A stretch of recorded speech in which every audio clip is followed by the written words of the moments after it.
Qu'est-ce que le kératocone?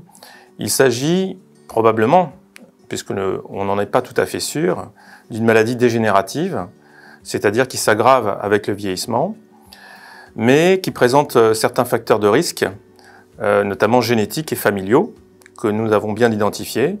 Il est certain que nous retrouvons beaucoup plus de cas de kératocone dans les familles avec un cas déjà présent de kératocone, mais ce n'est pas le facteur de risque principal. Le facteur de risque principal identifié aujourd'hui est le traumatisme répété de la cornée. Donc la cornée, qui est l'objet de la pathologie, c'est une couche transparente qui se présente sous forme d'une coupole qui donc représente la partie antérieure de la surface oculaire. Elle est censée focaliser la lumière à travers cette partie transparente jusqu'à la rétine. Et donc lorsque cette cornée est déformée, l'image sur la rétine est également déformée et ainsi la perception, l'acuité visuelle diminue, ce qui rend le kératocone handicapant. Cette pathologie touche les deux yeux, le plus souvent, mais pas toujours, et touche les yeux de manière un peu asymétrique.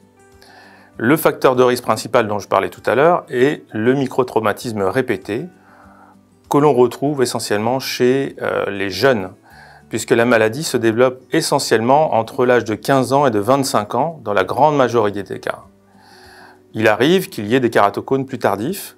Ils sont souvent comportementaux, occupationnels.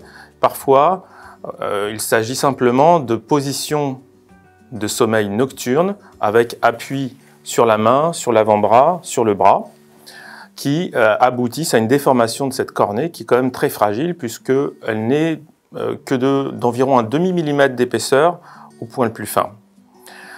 Donc tout l'enjeu de la prise en charge du kératocone est d'arriver à le dépister précocement, car la maladie est irréversible, d'arriver à compenser les aberrations optiques, de freiner la maladie et de corriger le comportemental qui parfois mérite une information, une éducation et un suivi très particulier. Tout d'abord, s'il y a un kératocone dans la famille, il faut être plus vigilant. Si vous avez des allergies et si vous observez chez votre enfant, votre ado ou chez vous-même un comportement de frottement oculaire excessif, il faut penser au kératocone et en parler avec votre ophtalmologiste.